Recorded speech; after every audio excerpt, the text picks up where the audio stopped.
Tá, Lívia. Lívia também conseguiu, que bom. Gisele conseguiu. Beleza. Eu vou, de toda forma, eu vou botar na tela. E a gente vai fazer, estou gravando já, e a gente vai fazer uma coisa, já que vocês não leram o texto, por culpa minha, que eu não tinha ainda disponibilizado na pasta, achei que estava, mas não estava. A gente vai, juntinhas, ler o texto. Aproveitem esse momento, assim, vocês estão no segundo período, ainda estão muito iniciando essa experiência acadêmica, né? Então, aproveitem para fazer um monte de perguntas. Estamos só nós aqui, tá?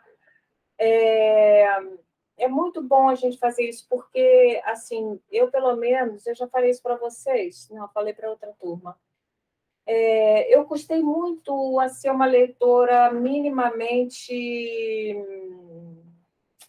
eficaz, sabe? Eu lia com muita dificuldade no começo da minha carreira como leitora, né? Quando eu era pequena, eu tinha dificuldade, eu tinha dislexia. Quer dizer, tenho algum grau pequeno de dislexia, mas tenho. E não sei, por uma razão ou por outra, não me estimularam muito a ler, eu tinha dificuldade de ler, né? Eu lia, não entendia nada que eu lia, isso até pelo menos o sexto ano, com certeza, era muito difícil. Aí meus pais foram ficando meio desesperados e foram incentivando, aí me botaram em clube de leitura, na época tinha o Círculo do Livro, e foram ajudando. Minha mãe, às vezes, me fazia ler em voz alta com ela lia uma parte, eu lia outra. Eu fiz isso uma vez num livro, porque eu tinha data para entregar a leitura, né, para fazer a prova, e eu falava, mãe, eu não li porque eu não consigo, eu não sei ler, assim, entendeu? Era muito difícil.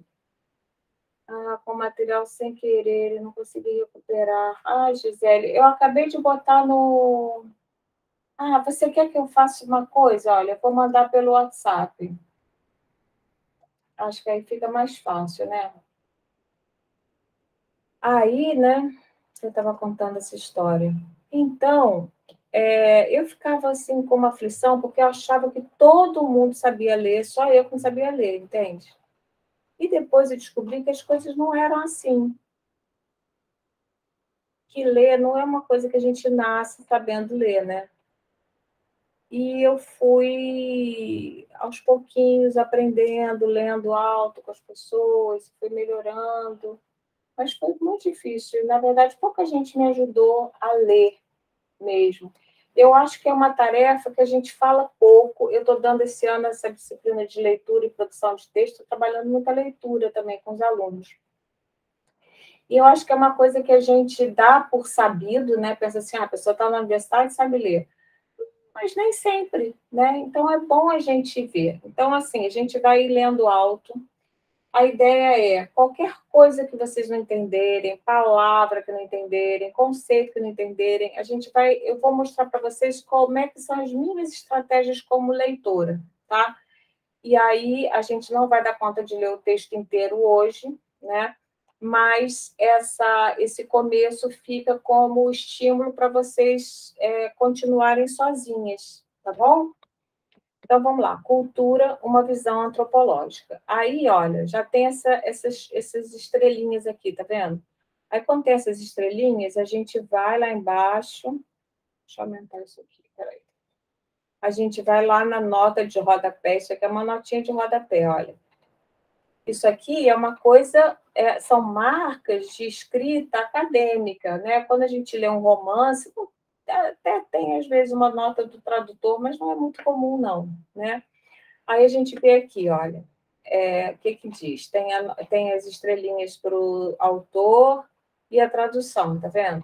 Aí aqui embaixo tem tradução recebida e aprovada tal, tal, tradução do ensaio, publicado originalmente na revista americana, né? Aí diz que o autor é um professor pesquisador do Departamento de História da Universidade tal, tal, tal, e a pessoa que fez a tradução é um mestrando do IFIX, da Universidade Federal do Rio de Janeiro. Ele fez esse trabalho em 2005, tá? Um cara que estava fazendo mestrado no IFIX, da Universidade Federal, no programa de pós-graduação de História, deve ser, né? Eu acho. E esse instituto é de Filosofia e Ciências Sociais, tá? É o IFIX. Então, ele foi feito essa tradução em 2005, o cara estava estudando, por alguma razão sabia bem inglês, resolveu fazer a tradução e publicou em 2009. Isso é interessante também de vocês verem, olha, quanto tempo demora uma publicação, né? Ele com certeza deve ter começado a tradução, sei lá, às vezes 1 ou 2 anos antes, né? Talvez tenha começado em 2003 a fazer a tradução, até revisar e tal. Aí mandou para a revista fez considerações, isso aqui tem que mudar, aquilo ali tem que mudar, e só foi publicado em 2009. Para mostrar para vocês também que a escrita, ela é um processo... Ei, Pablo, bem-vindo.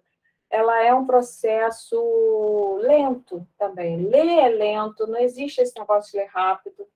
Outra coisa que eu queria falar para vocês da minha experiência como leitora, quando eu era bem pequena ainda, boa tarde, Pablo, quando eu estava no segundo ano do ensino fundamental, que antigamente se chamava primário, existia uma prática na escola que era assim, a professora mandava a gente fazer leitura silenciosa, não sei se isso existe ainda. E depois, aqueles que iam acabando falavam, acabei, acabei, acabei, acabei. E eu ficava muito nervosa, porque muito antes, assim, eu estava ainda, sei lá, no segundo parágrafo, e tinham várias pessoas que já tinham acabado. Aquilo me dava uma aflição, porque eu achava que eu estava muito atrasada, sabe? Então, eu comecei a entender que ler era ler rápido. E depois com muito tempo depois, eu comecei a perceber, depois já adolescente, assim, que tinham muitas pessoas que liam rápido, mas elas não tinham uma boa interpretação do que elas liam, sabe? Eu percebi que ler não era só ler rápido, né? Não é você decodificar as coisas, ler é você entender. Isso toma tempo. Às vezes a gente precisa, às vezes não, sempre. Vocês vão ver como a gente vai. Olha que eu conheço esse texto já há bastante tempo, mas vocês vão ver como eu vou e volto, a gente pensa uma coisa, pensa outra, aí retoma o texto, entendeu? Um bom leitor, ele vai e volta na leitura muitas vezes, tá? Então, não fiquem... Eu acho que a pressa é inimiga da perfeição geral da leitura, entendeu? Não adianta nada ler correndo. A gente vai ler tranquilamente, tá? A gente já sabe, pelo nosso primeiro encontro, que a cultura, o primeiro e segundo, né? Que a cultura é um conceito-chave para a antropologia. Então, aqui tem essa discussão sobre o conceito. Define-se cultura como uma propriedade humana ímpar. Peraí, deixa eu só ver uma coisa aqui. Eu acho que eu tinha um texto que estava todo marcadinho.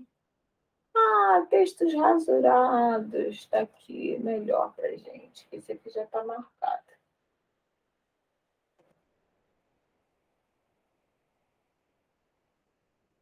Sei lá, eu marco os textos, depois some, não sei o que acontece.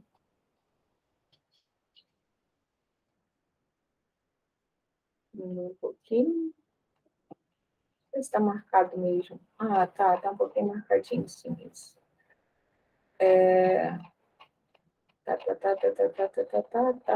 Tá. Aí aqui, então a gente tem o título do texto, o autor do texto e o tradutor do texto, nesse caso. Esse pedacinho que a gente tem aqui é o resumo do texto. Os textos, quando são publicados em revistas científicas, eles apresentam um resumo, que serve para quê? Serve para o leitor que está procurando uma coisa qualquer, um tema, né? Ele vai no Google, bota as palavras, como a gente faz para achar qualquer coisa no Google, e nas revistas científicas você vai encontrar artigos que têm resumo. Você lê o resumo. Se você não gostou do resumo, você não vai ler o texto inteiro. Você só vai ler se você gostou do resumo. A mesma coisa acontece quando a gente busca um filme na Netflix, por exemplo, né? A gente lê aquela resenhazinha pequenininha, aquele resumo que tem, é uma sinopse, na verdade, né? Isso tem que ser pequenininho, tá? Não existe resumo grande. Resumo tem que ter, no máximo, um parágrafo. Resumo com mais de um parágrafo não é um resumo. É qualquer outra coisa menos um resumo, tá? Isso é importante vocês saberem na vida real. Na vida, assim, didática, o professor pode pedir um resumo de 3 páginas. Eu acho um absurdo total, porque não funciona como resumo, né? Já pensou se cada sinopse de filme na Netflix tivesse 3 páginas? A gente ia demorar mais ainda do que a gente já demora para escolher um filme na Netflix, né? Então, vamos lá. Define-se cultura como uma propriedade humana ímpar. O que vocês entendem sobre isso? Por isso, o que é uma propriedade humana ímpar? Por que ímpar? Propriedade humana ímpar. Tem par e ímpar, né? O que quer dizer isso, uma propriedade humana ímpar? O que vocês acham?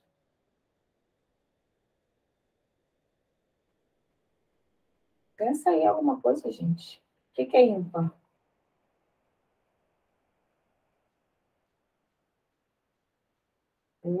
Silêncio. Está aí mesmo, gente?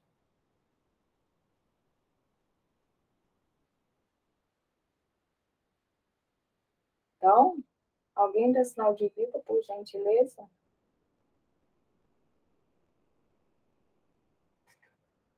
Algo que não é par. Isso, algo que não é par, é verdade. Ou algo que não tem par, né?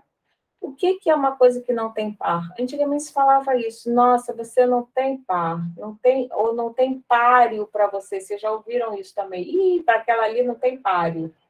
Quer dizer, não tem nada que se compare. Olha que legal, a palavra comparar tem a ver com par, tem a ver com ímpar, são todas palavras derivadas da mesma raiz, né? Então, ter par quer dizer que tem comparação, tem um outro que é igualzinho a ele, né?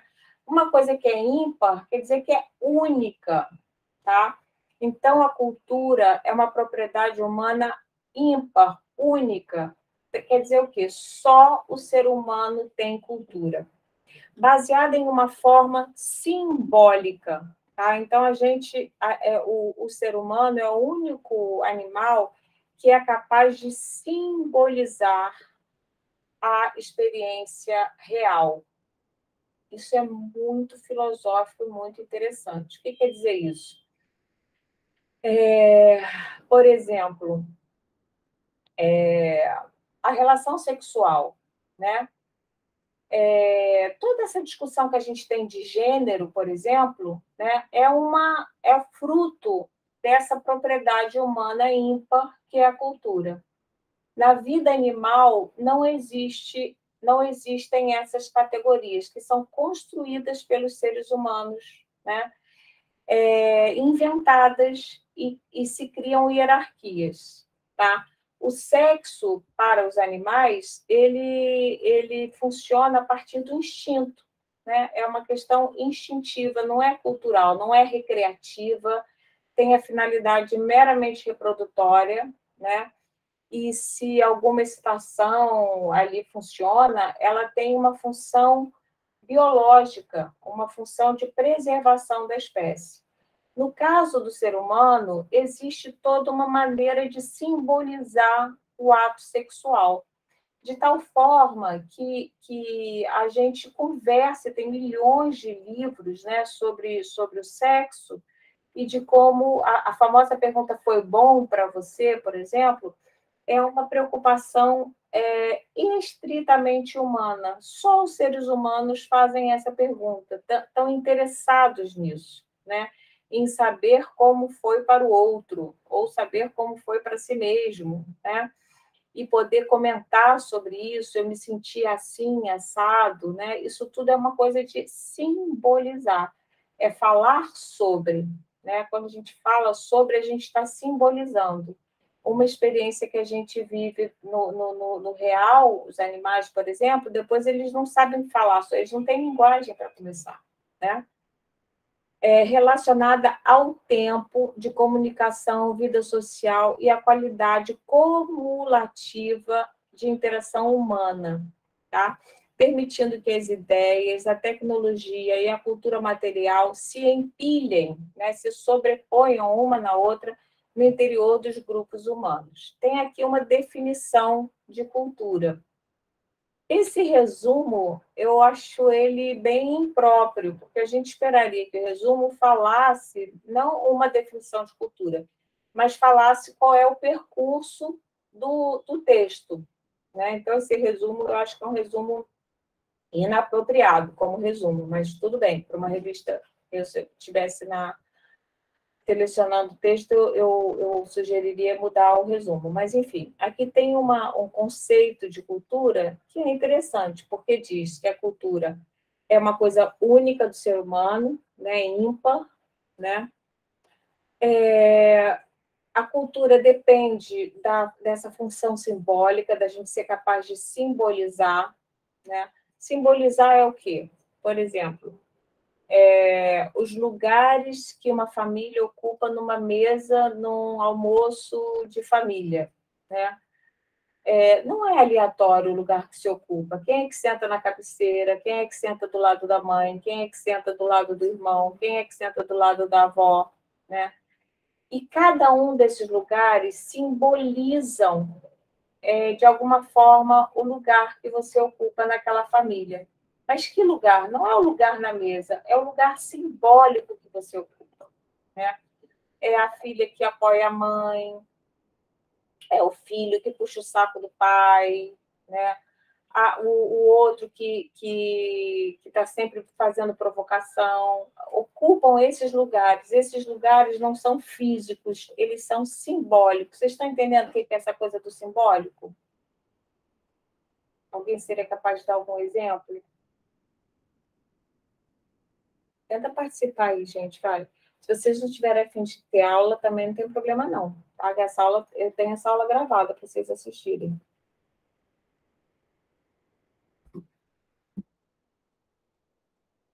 Só faz sentido eu dar aula para vocês se a gente trocar alguma coisa, gente. Alguém está pegando esse negócio do simbólico? O que é uma relação simbólica?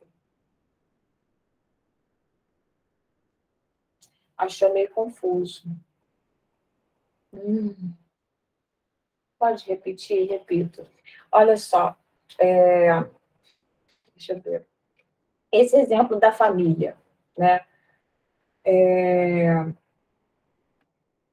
A gente tem os lugares que a gente ocupa, né? Por exemplo, na casa, quarto que ocupa, né? Por exemplo, eu tinha uma amiga que dormia no quarto dos fundos, que originalmente era para ser um quarto de empregada, por exemplo. Era um apartamento, que antigamente tinha os apartamentos que tinham um quartinho lá no fundo, do lado da cozinha, né?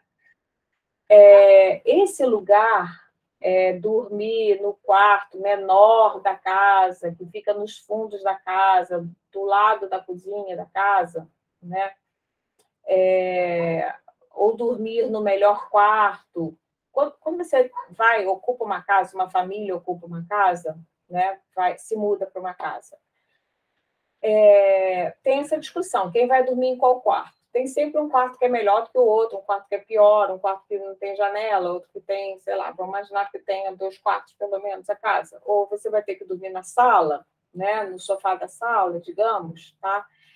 Esses lugares, além de serem lugares materiais, tá? Dormir no sofá, existe também uma atribuição simbólica, ou seja, o que significa ser aquela filha que dorme no sofá da sala? Esse exemplo foi bom, Lívia? Ajudou um pouco a pensar? Né? Assim, experimenta pensar outro exemplo. Qual é a função simbólica que tem o aluno que faz um vínculo com o professor e fica querendo perguntar para o professor não ficar muito constrangido porque ninguém participa, por exemplo? Tem um lugar simbólico que é ocupado, né? Então, a gente ocupa a vida social, ela é toda cheia de significados, as coisas significam, né? E essas significações, elas variam, como o autor está dizendo aqui, com o tempo. O que quer dizer isso? Por exemplo, uma mulher andar de calça comprida, né, é uma coisa que, no século passado, significava uma coisa diferente do que significa hoje, por exemplo, né? Era uma coisa muito moderna uma mulher usar calça comprida, era mesmo revolucionário uma mulher usar calça comprida, porque simbolicamente era esperado das mulheres que elas usassem saia. Então, uma mulher que usava a calça comprida era significada num campo simbólico, né? Você repara que esse campo simbólico ele não é real, né? É fruto de uma construção humana que varia ao longo do tempo, né? Então, no começo do século passado, uma mulher de calça comprida significava uma ousadia, ou mesmo um ato de rebeldia contra o sistema, né? E hoje em dia é a coisa mais natural do mundo. Ninguém vai dizer assim, aquela que está de calça comprida, não. Mulher qualquer, tá? Várias, todas estão de calça comprida, por exemplo, tá? Então, a cultura tem essa propriedade. Entre os animais, como eles são, o que norteia a ação deles é o instinto, né? E o instinto ele é biológico, diferente da cultura, que é uma produção simbólica, não é biológica, é simbólica, né? O instinto ele é estável, ele não varia com o tempo, né? Só em algumas situações, mas aí, assim, de acordo com a evolução das espécies, os instintos podem mudar. Mas não é uma produção, é completamente determinada pela natureza, não é uma condição cultural, não é inventada pelo homem. Então, os cachorros, os cavalos, os elefantes, por exemplo, eles vão ter relações sexuais, né? Do mesmo jeito, hoje, ontem, anteontem, um século passado, 3 séculos passados, 4 séculos passados, vai ser do mesmo jeito. Eles vão copular, eles não têm sexo, na verdade, né? Eles copulam. Quem faz sexo são os seres humanos, porque a relação sexual entre os humanos, ela não é só biológica e instintiva, ela também é cultural e, portanto, simbólica, tá? Então, vai variar com o tempo, com a forma de comunicação, porque a cultura está ligada à linguagem, com a vida social e com a qualidade cumulativa da interação. Porque somos seres racionais? Porque somos seres racionais e, principalmente, Lívia, porque somos seres falantes, mais do que racionais, né? É claro que a razão tem a ver com isso, mas o termo razão, a gente fica até na dúvida, né? Se a gente é tão racional assim, o que é razão? Mas a gente fala. E por que a gente fala? Quando eu falo uma coisa, você repara, é uma questão filosófica. Quando eu falo uma coisa, eu já estou criando um afastamento em relação à coisa que eu falo, né? Porque não, a fala está no lugar da coisa, né? Então, quando eu digo eu amo dar aula, por exemplo, né?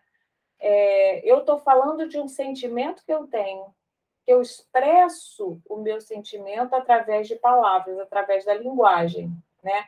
Mas vocês não têm acesso ao meu sentimento real, meu sentimento na sua expressão primeira, original. Vocês só têm acesso à forma como eu me expresso. Só que entre o meu sentimento e a forma como eu me expresso, tem um hiato, tem um espaço muito grande.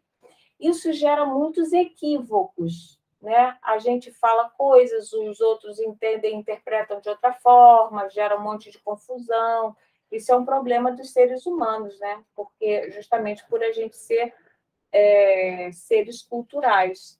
A gente a gente tem que fazer uma porção de acordos e combinações, e aí o que significa para mim uma coisa ou significa outra para outra, aí você pensa que está fazendo um favor para a pessoa fica ofendida e dá um monte de problema. Entre os animais não tem muito isso, né? As brigas são motivadas pelo instinto. Então, só existe uma fêmea, existem 3 machos, eles vão ter que brigar porque eles querem se reproduzir, né? Querem reproduzir os genes deles, então eles vão brigar e até destruir os outros machos, sei lá, o que for mais interessante para a espécie, né? Entre os seres humanos, a coisa não funciona assim, né? A gente tem uma disputa simbólica, né? Então, por exemplo, essa coisa da reprodução é um bom exemplo para a gente comparar seres humanos com animais, eu acho, né? O ser humano é o único animal, por exemplo, para o qual o sexo é um tabu, é um problema. Para os animais, isso não tem problema nenhum para os animais que não falam, né? O fato da gente falar cria uma mediação. A gente não lida com o sentimento de uma forma direta, mas sim mediada pela linguagem, que é uma ferramenta simbólica, tá? Isso é um pouco filosófico mesmo, né? Mas está dando para acompanhar, gente? Tá, entender tudo não vai entender mesmo, né? Mas começa a pensar sobre isso e tenta experimentar na vida, né? Até comparando os animais. É engraçado, se bem que, assim, lembrando que os animais domésticos, eles já estão um pouco aculturados, né? É diferente do animal selvagem, tá? Muito bem. Então, no texto acadêmico, a gente vai ter o resumo em português e, dependendo da revista, vai ter o resumo em outra língua, no caso aqui o inglês, e acho que ainda vai ter uma terceira língua, vai ter em francês também. E vocês veem aqui, olha, que vai ter essa coisa chamada palavras-chave, tá? Esse aqui é um substantivo composto, no caso só vai entrar o S na primeira palavra, né? Palavras-chave, dá vontade de botar palavras-chave, né? Mas não é. É as palavras-chave. E aí a gente tem palavras que, se você colocar no Google essas palavras, você vai achar esse texto, por exemplo, né? Então serve para isso as palavras-chave, tá? Em inglês, keywords, em francês mots-clés, tá? Então, vamos lá. Desde 1877, quando Edward Burne Taylor empregou pela primeira vez o termo cultura para referir-se a todos... Ai, já vi um erro que eu fiz aqui, bom, depois eu arrumo. Referir-se a todos os produtos comportamentais, espirituais e materiais da vida social humana, os sentidos mais antigos e restritos desse termo foram perdendo terreno. Achei horrível a minha leitura, vou ler de novo, tá? Porque eu li com a pontuação errada, me distraí pensando no erro que eu tinha feito na pergunta, e aí a gente lê de novo. É assim mesmo que a gente vai lendo, tá? Então, desde 1877, quando Edward Burne Taylor, então Taylor é o nome do cara, a gente vai chamar ele por Taylor, empregou pela primeira vez o termo cultura. Então, o termo cultura foi empregado pela primeira vez em 1877, dentro do campo da antropologia, porque existe a palavra cultura, mas a gente vai ver que a gente está tratando do termo cultura não no senso comum, né? Como as pessoas dizem, fulano é muito culto, não é isso que a gente está falando aqui, tá? Para referir-se, então, qual era a definição de cultura para ele? Todos os produtos comportamentais, espirituais e materiais da vida humana, tá? Os sentidos mais antigos e restritos desse termo foram perdendo terreno. Peraí. Então, desde que ele começou a usar esse conceito deste jeito para referenciar todos os produtos desse termo, os sentidos mais antigos e restritos desse termo foram perdendo terreno. Então, o que a gente entende aqui? Alguém quer falar alguma coisa? E como é que a gente faz a interpretação desse primeiro parágrafo? Ajuda aí, gente, participa.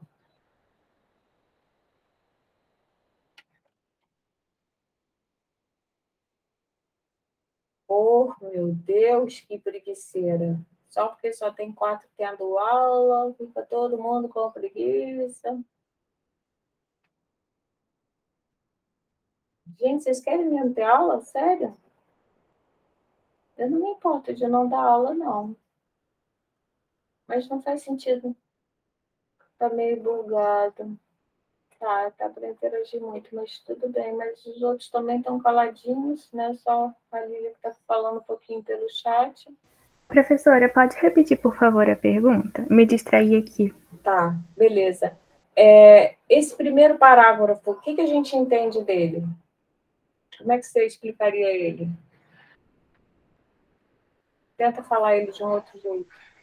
Tá, então no caso ele tenta definir cultura e, ao meu ver, assim, ele diz que cultura é tudo que pertence à vida humana. Uhum. No caso, o nosso jeito de falar, o nosso jeito de vestir, e eu acho que assim por diante. Tá, mas tem uma ideia aqui central nesse texto, nesse parágrafo, que é o seguinte: quando ele começou a usar a cultura para se referir aos produtos. Estou com muita febre, estou assistindo também até quanto o final. Tá bom, Pablo, então fica quietinho aí, tá bom. Tá bom. Ô, gente, sério, essa aula eu dei no semestre passado, ela tá gravada, tá? O sentido da gente poder, da gente estar junto e ter essa aula sincrônica é vocês interagirem, mas se vocês, por uma razão ou por outra, não estão dispostos a interagir, a gente não precisa, a gente pode interromper. Eu não me ofendo de jeito nenhum, tá? Vocês fiquem totalmente à vontade mesmo, tá, Pablo? Porque, entende? Porque para assistir eu falando assim, pode pegar o vídeo do semestre passado, tá? Então é o seguinte, olha só. Tem uma ideia muito importante nesse parágrafo, que é o seguinte: desde quando ele usou cultura para isso, tá? Olha só, os sentidos mais antigos e restritos desse termo foram perdendo terreno, ou seja, quando em 1870, antes de 1877, a cultura tinha sentidos antigos e restritos que foram perdendo terreno, né? Foi Então mudando, passou a ser outro tipo de cultura, o significado? passou a ser isso que ele falou aqui, olha. Quando Taylor empregou pela primeira vez o termo cultura para referir-se, o fato dele passar a referir-se, a usar o termo cultura para referir-se aos produtos comportamentais, espirituais e materiais da vida social, a partir desse momento, os sentidos antigos que tinham antes, tá? Foram perdendo terreno, tá? Porque antes, como é assim, dizer que essa palavra não existia, claro que ela existia, mas a gente se referia, a gente não, né? Em 1877, quando se usava esse termo, se usava em relação a outras coisas, por exemplo, a cultura livresca, né? E aqui não, aqui ele está falando da cultura, porque normalmente no senso comum, gente, a gente usa o termo cultura como? Ainda como os não antropólogos usam, né? Então eles vão dizer assim, nossa, fulano é muito culto, por quê? Porque tem muitos livros em casa, porque gosta de música clássica, então ele é culto, ele é culto, né? Como oposição àquelas pessoas populares, por exemplo, né? Que as pessoas costumam dizer que não tem cultura, que para a antropologia isso não existe, né? Para a antropologia, todo mundo que tem vida social e tem um comportamento padronizado pela cultura, né? Tem uma vida espiritual, essa pessoa tem uma cultura, tá? Entre esses sentidos mais antigos de cultura, dois em especial sobreviveram em formato modificado. Tá? Então, ele vai falar agora. Então, a gente já tem aqui, a gente já pode dizer, antes de 1877, como se pensava a cultura, e a partir de 1877, com Taylor, o que mudou. Um deles é que, em certas sociedades, algumas pessoas possuem cultura e outras não. Foi o exemplo que eu dei para vocês. Isso é o que se pensava antes de 1877, né? E tem hoje em 2022, tem gente que continua acreditando nisso, né? Que vai dizer que, sei lá, as pessoas na Academia Brasileira de Letras, por exemplo, que acabou de tomar posse o Gilberto Gil, né? Ali são as pessoas que têm cultura, né? E na rua, as pessoas que moram na rua não têm cultura, por exemplo. Né? Isso era o que se pensava antes do Taylor, né? Outra maneira de se pensar, outro sentido antigo, se refere ao conceito próximo, embora bastante diferente, de que certas sociedades possuem cultura, enquanto outras não. Então, o conceito de cultura, tá vendo? Esse outros não é muito importante. Era como assim, uns têm cultura, outros não têm cultura. Tem uma sociedade que tem cultura, por exemplo, em relação ao velho mundo, né? E as Américas. Quem é que tinha cultura de acordo com essa maneira de pensar e quem é que não tinha?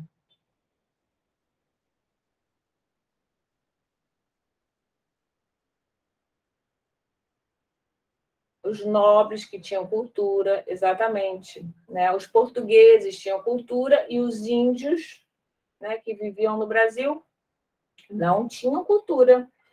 Para quem? Para os portugueses. Né? Eles não tinham cultura, porque eles não sabiam, no caso, a cultura única. Exatamente, eles pensavam numa cultura única. Isso antes do Taylor. Com a contribuição do Taylor, né, se você pensa a cultura como produtos comportamentais, espirituais e materiais da vida social, né, se você pensa isso como conceito de cultura, eu posso dizer que os indígenas têm cultura, não posso? Porque eles têm uma maneira padronizada de se comportar, eles têm seus rituais, eles têm suas crenças espirituais, né? Imateriais também, né? Da vida social, a maneira deles cozinharem, tudo isso faz parte do que Taylor passou a chamar de cultura, tá? Então, o Taylor rompe com essa ideia de que uns têm cultura e outros não têm cultura. Deu para entender isso, gente? Beleza. Essas duas ideias diferentes, qualitativamente, a primeira estabelece diferenças de grau e a segunda diferenças de espécie, né? Então, uns têm mais culturas do que outros e outros simplesmente não têm cultura nenhuma. No primeiro caso, a sociedade na qual as pessoas que possuem cultura distinguem-se das que não têm, a linha divisória é estabelecida usualmente entre discurso apropriado e inapropriado, comportamento apropriado e inapropriado, e contrastes similares. Tá? Então, a cultura tem muito a ver com isso, com comportamento apropriado e inapropriado. Por exemplo, a gente aqui estudando, né, se espera que a professora dê aula e seja gentil com os alunos, por exemplo. Seria totalmente inapropriado se eu começasse a xingar vocês, ou se eu, sei lá, fizesse coisas malucas. Né? Tem coisas que são esperadas no comportamento da professora e tem coisas que são esperadas no comportamento do aluno, por exemplo, também. Né? Se uns faltam respeito com outros, por exemplo, isso é inapropriado. Por quê? Mas quem é que diz o que é inapropriado e apropriado? É a cultura. Cultura, nessa visão, seria o conjunto formado por nascimento, posição social, educação e criação, que se traduziria em ideias e comportamentos. Seria, portanto, também uma questão de privilégios, né? Então, dependendo se a pessoa nasceu num ambiente rico, ela vai ter cultura, senão ela não tem cultura. No segundo caso, sociedades com cultura e sociedades sem cultura, a cultura era em si vista como produto de certas peculiaridades da história do grupo. Sua gênese, né, sua origem, poderia ser atribuída ao gênio de seus portadores e alguns heróis míticos, e uma divindade benigna, ou o que seja, mas apenas algumas sociedades teriam a sorte de possuí-la. Então, existiriam as sociedades cultas, né, e as sociedades incultas. E nesses dois significados antigos, a diferença estava em estabelecer se essa cultura poderia ser transmitida tanto para aquelas sociedades cujos membros não a possuíam, quanto para aquelas onde apenas alguns de seus membros a possuíam, né? Ou seja, é possível a gente colonizar, levar uma cultura para um povo sem cultura, né? Exemplo que aconteceu em relação a isso no Brasil com os jesuítas. O que os jesuítas fizeram nesse sentido? Eles tentaram colonizar os índios, modificar a cultura que eles tinham antigamente, porque ao ver dos jesuítas, os índios eles não tinham uma cultura, mas ao nosso ver, agora no geral, eles tinham sim, só que era uma cultura diferente. Exatamente. Mas, exatamente, Marcela, pegou perfeito, tá? Então, essa visão na visão dos jesuítas, eles estavam dando cultura aos pobres índios que não tinham cultura, coitadinhos, né? Não acreditavam em Jesus, não acreditavam em Deus, não acreditavam na Bíblia. Então, eles estavam salvando os pobres indígenas do diabo, né? De uma vida sem Deus. Né? Eles estavam salvando os índios, coitados, que iam morrer pagãos, tá? Franz Boas, então, isso aqui, a gente está falando do Taylor, tá? Taylor. Aí pintou um outro antropólogo, Boas. Com certeza fez mais do que qualquer outro antropólogo pela promoção de um conceito de cultura que englobasse a espécie humana, segundo o qual todos os grupos humanos e não outras formas de vida manifestam essa propriedade ou capacidade. Tá vendo? Então, o conceito de cultura do Boas, ele é mais abrangente, né? Ele tem um conceito de que ele já abre, ele já veria, o Franz Boas já veria os indígenas brasileiros, né? Essa população que já morava aqui quando os portugueses vieram, ele não olharia dessa forma, tipo, eles não têm cultura como os jesuítas olharam, né? Ele veria, ao contrário, que eles têm uma cultura diferente, como a Marcela falou.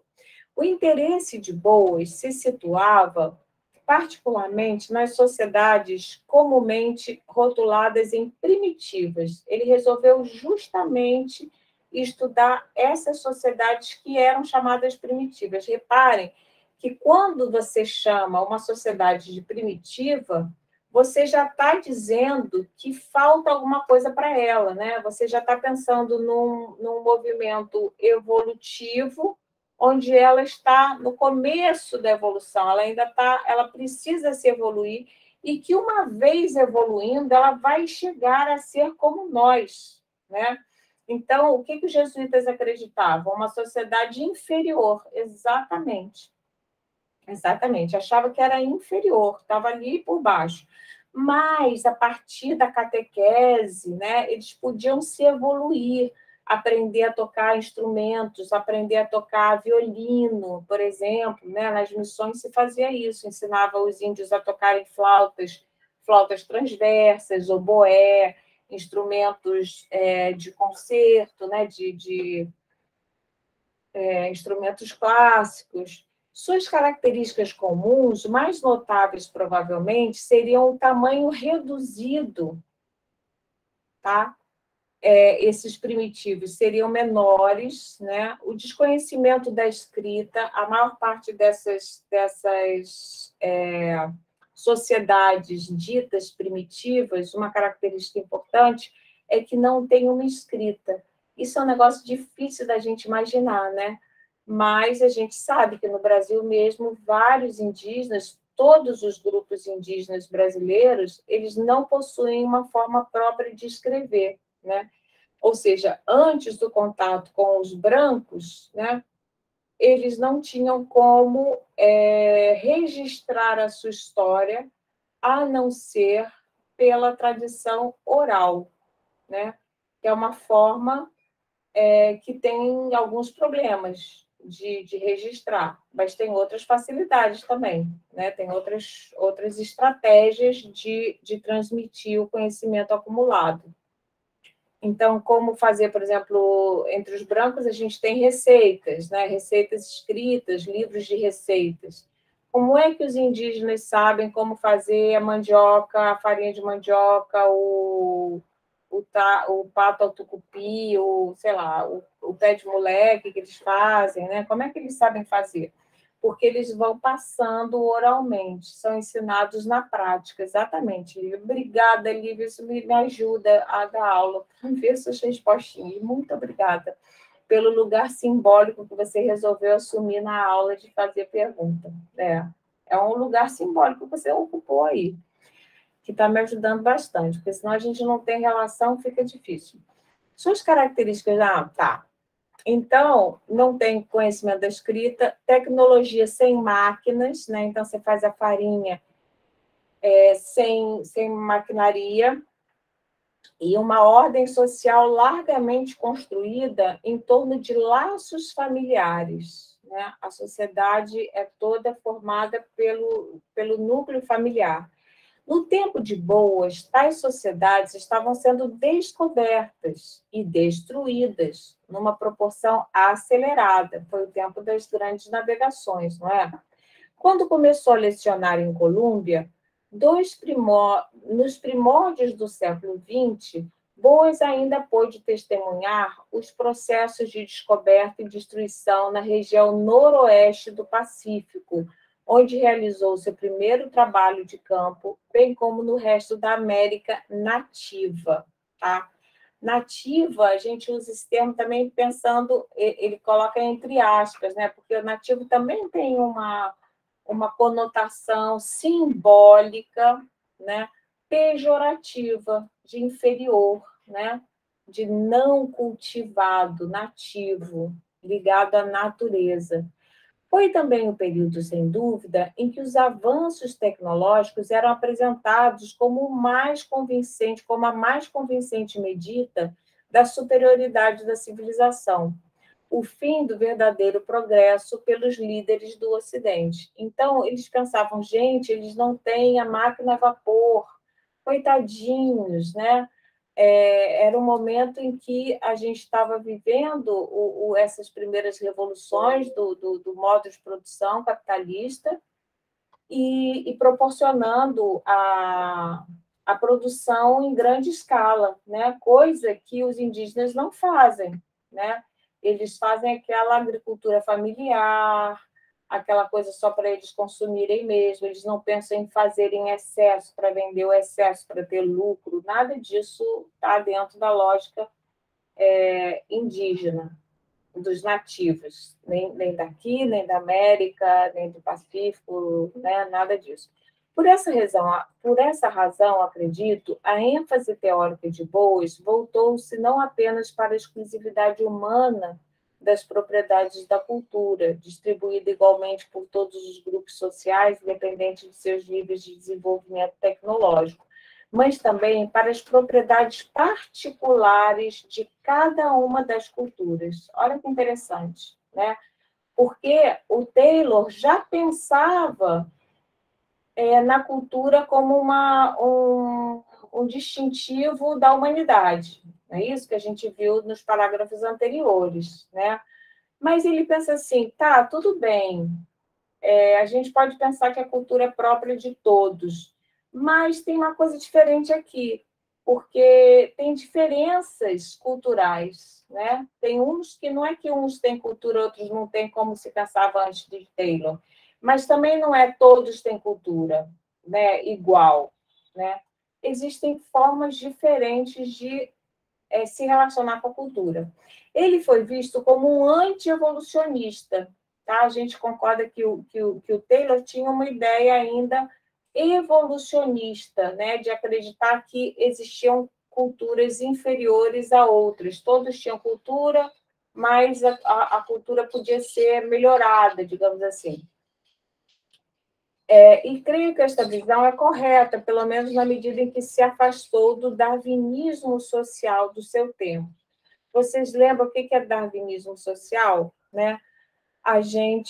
Vocês lembram da teoria de Darwin, que vocês estudaram provavelmente no ensino médio, no finalzinho do ensino fundamental, né? Na biologia, que o princípio básico é o princípio da seleção natural, né? Daqueles mais aptos, tá certo? Então, essa ideia hierarquizar a sociedade, exatamente, Marcela. Então, essa ideia do darwinismo social, essa ideia do darwinismo biológico, foi incorporada à vida social, acreditando que existia também uma forma mais evoluída, assim como o ser humano foi evoluindo, né, do macaco e Homo sapiens, Homo até chegar o Homo erectus, né, enfim, o homem que a gente é hoje. Esse processo evolutivo também aconteceria em relação às sociedades, ou seja, os indígenas eram só uma espécie de passado da nossa civilização, né? A ideia de que nós já fomos, os europeus já foram indígenas uma vez, mas eles foram evoluindo aos pouquinhos e viraram o que eram, né, nessa época, no começo do século XX, tá?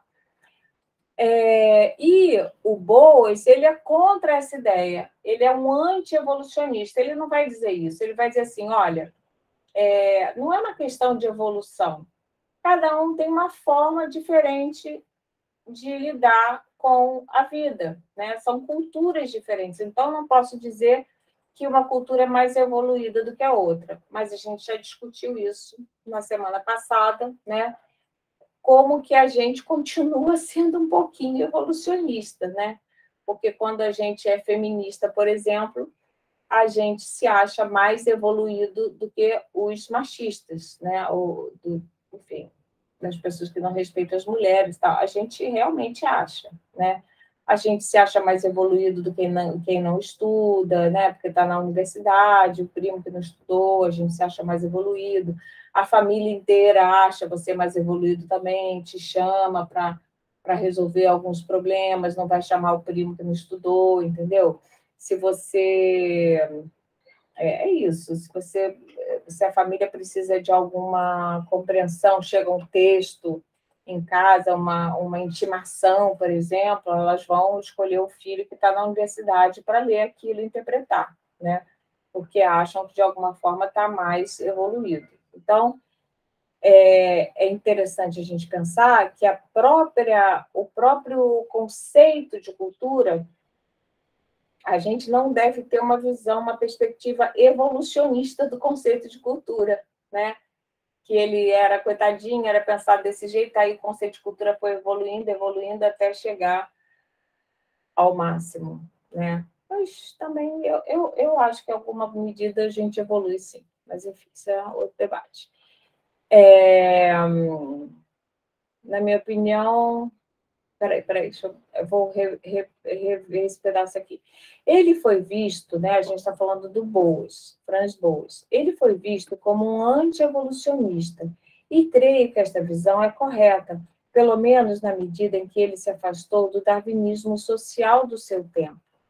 Uma perspectiva que pode ser exemplificada de forma concisa, em minha opinião, na conclusão do destacado sociólogo de Yale, William Graham Summer, segundo a qual os milionários são um produto da seleção natural que atua no conjunto dos homens para escolher aqueles que satisfazem as exigências para certo trabalho a ser feito. Olha só, isso aqui é um bom resumo da ideia de darwinismo social, né? Então, nessa perspectiva, sei lá, o dono do Facebook, né, seria seria o que ganhou a seleção natural, né? Porque é o mais competitivo. Nem é ele mais agora tanto, né? Andou perdendo algumas coisas. Mas é isso, tem quem ganha nessa disputa estaria no topo da evolução.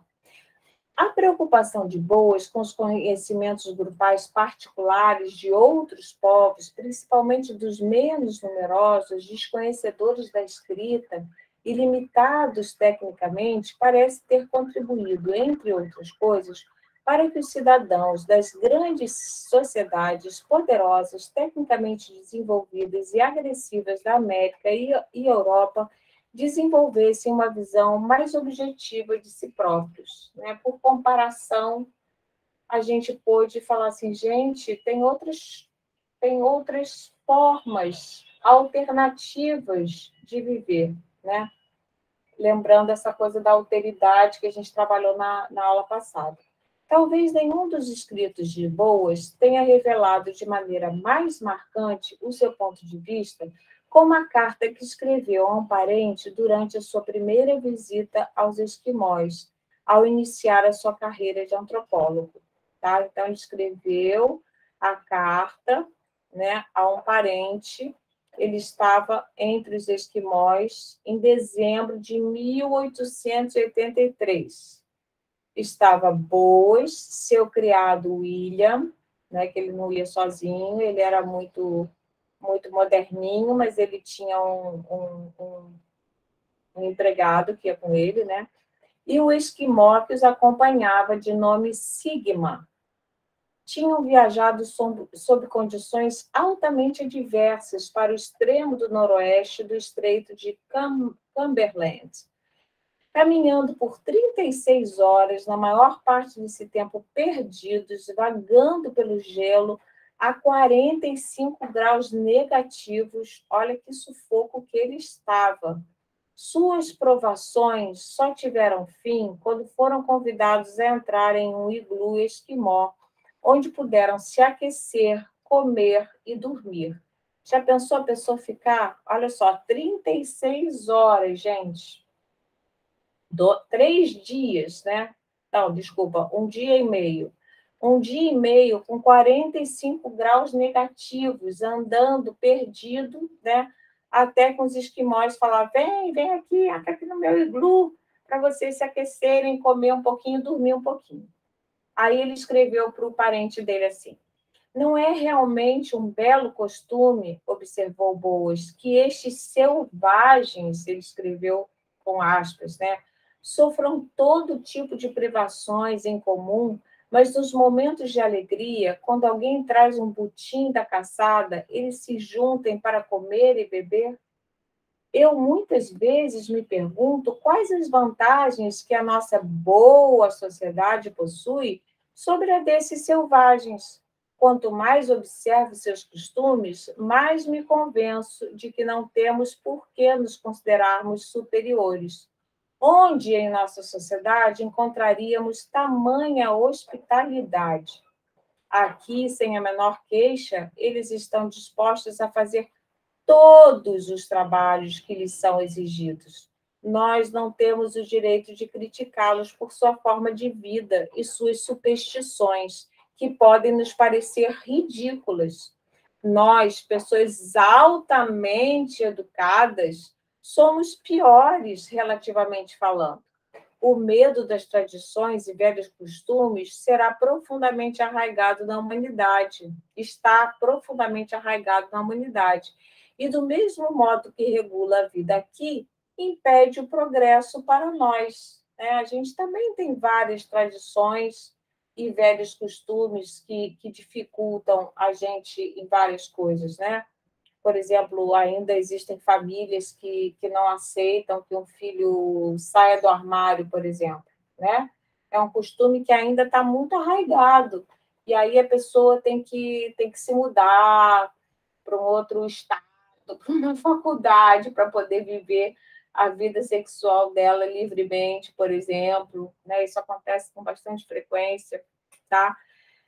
E do mesmo modo que colonial impede o progresso para nós. Acredito que todos os indivíduos e todos os povos se veem diante do conflito de abandonar a tradição e seguir o caminho da verdade. Os esquimós estão sentados ao meu redor, as bocas cheias de fígado de foca cru. A gota de sangue no verso do papel mostra que eu também participei.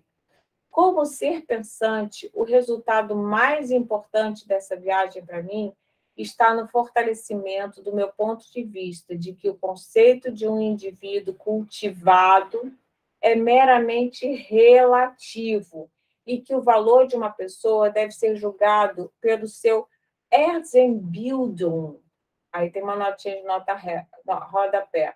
Nota em alemão, que tem a ver com Bildung, que tem a ver com o seu progresso individual. Tá?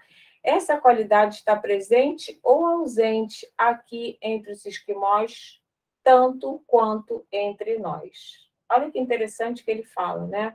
Então, ele vai trazer um olhar, como a gente falou na semana passada, de um relativismo cultural. A gente pode dizer que o Taylor, de acordo com a aula que a gente deu na semana passada, ele seria mais etnocêntrico, né? E os anteriores ao Taylor, muito mais etnocêntricos ainda do que o Boas. Né? O Boas chega a dizer assim, meu Deus, esses esquimós que são ditos como selvagens, como nativos, como inferiores, eles têm uma forma de hospitalidade que é superior à dos ocidentais, ditos civilizados. Né? Então, isso é interessante. Boas viu a cultura como um traço distintivo da humanidade, ou seja, aquela característica ímpar, né? Só os seres humanos têm cultura. Ele resistiu aos vários exercícios classificatórios que procuraram estabelecer hierarquias, olha aqui, Lívia, falando em hierarquia, né? Entre as culturas. Ele lembrava aos antropólogos que sua tarefa primordial era registrar, isso aqui é fundamental, gente, isso aqui é o papel do antropólogo, tá? Registrar cuidadosamente as informações etnográficas específicas sobre o maior número possível de sociedades primitivas diferentes antes de seu desaparecimento, eis os aspectos básicos de sua posição. Então, ele percebia que, por conta do etnocentrismo, né, jesuítas iam continuar tentando evangelizar indígenas e nativos. Né? E uma vez evangelizados, colonizados, o que acontece? Uma cultura se perde, é morta. Né? Assim como as feministas tentam evangelizar os machistas, não é? É uma espécie também de... Fala, Marcela. Desculpa. Então, isso tudo seria porque eles não estão abertos a novas culturas? Uhum. Entendi. Exatamente. Mas eu faço essa provocação com o feminismo porque tem coisas que, em algumas situações, a gente também é colonialista. Né? A gente também acha que o nosso modo é mais evoluído e eu, particularmente, não consigo abrir mão disso. Né? Eu não consigo ser uma relativista radical. Nossa cultura é baseada nisso, a cultura brasileira é baseada na colonização, verdade. Mas, no fundo, Lívia, a gente está sempre se colonizando uns aos outros. Né? Eu, por exemplo, dando aula para vocês, eu estou tentando colonizar vocês. Porque vocês vêm para a universidade com um conhecimento com o conceito de cultura que vocês têm, por exemplo, que não é antropológico, mas eu digo para vocês, olha, abandonem esse conceito de cultura. Deixem de falar que fulano não tem cultura, que fulano é que tem cultura. Quando eu digo isso, eu estou, de alguma forma, evangelizando vocês. Então, evangelizar, né, catequizar, colonizar, tem muito a ver com ensinar. É doido isso, né? uma coisa que a gente já comentou também na aula passada. Então, a função do antropólogo ela é muito conflitante com a função do educador. Quando a gente educa alguém, a gente está dizendo que aquela pessoa, naquele estado não educado, ela está numa situação inferior, né? Em algumas vezes isso é verdadeiro, né? Por exemplo, uma pessoa que não, da nossa sociedade, que não sabe ler nem escrever, né? E o exemplo que eu dei foi justamente do Paulo Freire, né? Na medida em que ele tenta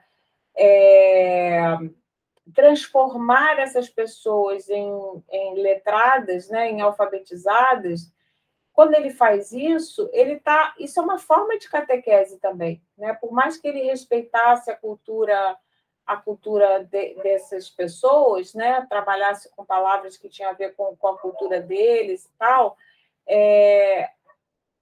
ele tem um princípio aí de que ser alfabetizado é melhor do que não ser alfabetizado. E eu também acredito que é, né? Então, esse negócio da gente romper com todas as hierarquias também é um negócio que tem limites, é muito difícil, né? Eu, particularmente, acho que o machismo ele precisa ser combatido, né? Realmente precisa. A gente não pode permitir que homens maltratem as mulheres, que homens tenham acesso a cargos, ganhem mais do que as mulheres, que sejam grosseiros com as mulheres, né? Eu acho isso formas primitivas de estar no mundo. Francamente, eu acho menos evoluído. Eu acho mais evoluído os homens que respeitam as mulheres, né? Por exemplo. Então, assim, só para a gente ver que tem um. Porque a sociedade atual, a melhor cultura é que se adapta melhor com a nossa era. Pois é. No fundo, tem uma coisa assim, né, de adaptação. O darwinismo cultural, por exemplo, ser machista hoje, a pessoa está ferrada, né? Tá ferrada mesmo. Né? Não pode ser, ele vai ser cancelado se ele for machista, né? Tá. Nosso entendimento tanto na questão da tecnologia. Exatamente, né? Então, mas o Boas trouxe, ele traz essa contribuição do relativismo cultural, né? Diz assim, não, gente, olha só, tem uma outra forma de viver. Gente, daqui a pouco não, isso já está acontecendo, né? Algumas práticas machistas elas vão desaparecer, essa cultura vai morrer, né? E tem algumas coisas nela que são interessantes, assim, por exemplo, os homens pagarem a conta para as mulheres, o tipo de gentileza, abrir a porta, tudo isso vai fazer parte de uma cultura que vai se acabar, porque cada vez mais isso é mal visto, né? Isso é mal visto. Então, é importante que os antropólogos façam isso, um registro cuidadoso dessas informações, porque essas formas vão acabar, elas não vão existir nunca mais, entende? A maneira como se ensinava antes a escrever, e eu acho que a gente evoluiu realmente, né? Então, em algum nível, a gente tem uma evolução, sim, né? A maneira como se educava antes, com palmatória, batendo nas crianças, sabe? Isso está registrado nos museus, né? Nos museus etnográficos escolares, né? Então, a gente tem aqueles instrumentos praticamente de tortura, eles foram extintos, né? E que bom que foram extintos, né? Que bom que não existe mais isso, né? Antigamente, as mulheres, por exemplo, no Brasil mesmo, né? No Brasil, não faz muito tempo, na década de 50, as mulheres não podiam ter conta no banco sem a permissão dos seus maridos, né? Ou de um homem qualquer, ou do pai, ou de alguém. Essa prática cultural, porque não é natural, né?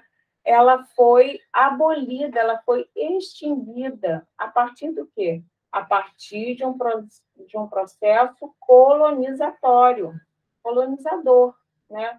Um processo civilizatório, né? Que civilização tem a ver com cultura. Então, eu acho isso mais civilizado, por exemplo, né? Eu acho também a democracia uma forma mais civilizada do que a ditadura, por exemplo, né? Eu acho que a gente poder discutir as questões democraticamente numa assembleia é mais civilizado, é melhor, é mais evoluído do que outras formas, enfim. No entanto, parece não ter tido muito interesse no desenvolvimento de uma teoria da cultura na forma abstrata, algo que viria a se tornar hobby de muitos antropólogos, tá? Então, o Boas ele dá essa contribuição, mas ele não se estende muito no conceito abstrato de cultura. Ele não vai filosofar sobre isso, ele não vai teorizar sobre a cultura. Ele para por aí. Hoje, cerca de 40 anos após a morte de Boas, confesso que deveria estar mais preocupada em admitir que não estamos mais próximos, na verdade, alguns poderiam dizer que estamos mais afastados de qualquer consenso sobre a natureza da cultura, que tem quase uma contradição em termos, né? Como é que a gente vai falar natureza da cultura? É quase uma brincadeira que ele faz aqui, porque a natureza é aquilo que não é, a cultura é aquilo que não é natural, né? Então, ele vai dizer, não tem consenso entre os antropólogos sobre o que é cultura, tá? É mais do que curioso o fato de quase todos os meus colegas antropólogos concordarem que cultura é o conceito mais fenomenal, mais fundamental do nosso campo de saber, mesmo admitindo que não é possível defini-la. Cultura seriam ideias, seriam padrões, seriam atos, seriam as consequências, incluindo os objetos materiais desses atos? Seria tudo isso uma relação entre alguns ou todos eles, ou uma coisa inteiramente diversa? Por incrível que pareça, nós não temos a menor ideia, ou melhor dizendo, temos centenas delas, tá? Então, isso aqui eu acho que é um parágrafo importante para a gente pensar que o conceito de cultura é confuso, é difícil e não há consenso entre os antropólogos sobre esse conceito. Isso talvez se deva a um desejo por parte de quase todos os antropólogos de dizer alguma coisa totalmente original sobre cultura. Então, cada um fala uma coisa, e aí a gente vai vendo as definições. No fundo, elas são muito parecidas, né? Mas eles estão disputando uns com os outros também.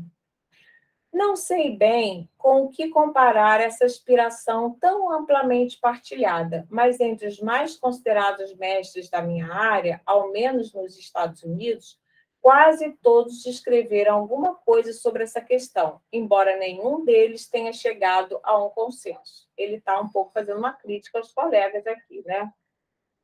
Entendo eu, fazendo uma. Né? Todo mundo fala sobre cultura, mas não tem nada definitivo. Transformando em virtude o que parece, no momento, uma necessidade, alguns de meus colegas argumentam que é a despreocupação dos antropólogos, agindo como se soubessem o que é cultura, que lhes possibilita propor questões investigativas sobre o comportamento humano.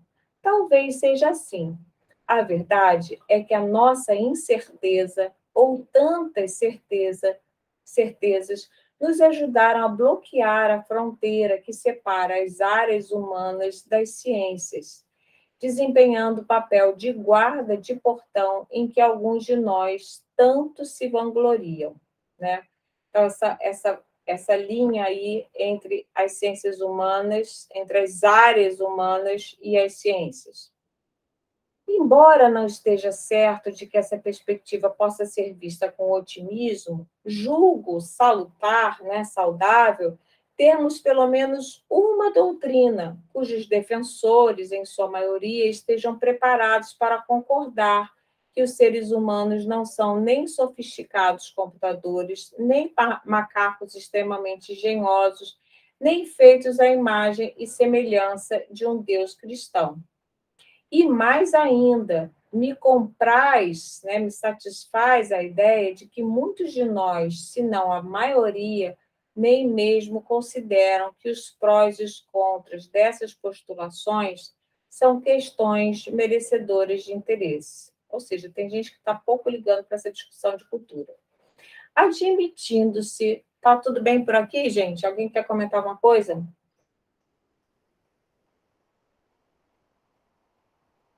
Tá, beleza. Qualquer coisa, vocês vão pedindo.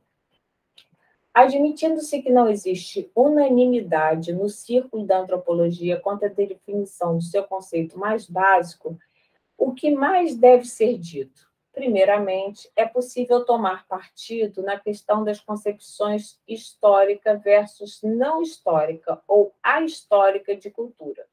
Enquanto vários acadêmicos têm criticado a visão de cultura de Kroeber, denominada superorgânica, bem como o termo em si originário de Spencer, o que Kroeber tinha em mente, é claro, e acredito eu, convincente. 2 pontos.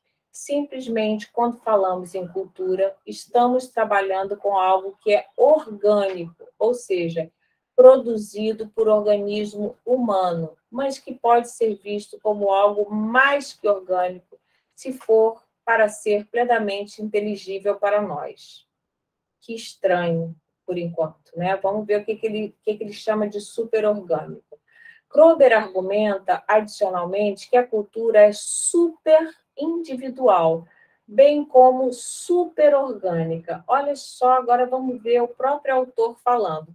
Repara como é que faz a citação para vocês fazerem a mesma coisa no texto. O que aconteceu? Olha, aqui a gente tem um espaçamento entre linhas de 1,5, tá? A gente tem uma citação maior do que 3 linhas, então a gente vai fazer um recuo, não importa exatamente de quantos centímetros são, tá? Mas tem um recuo aqui.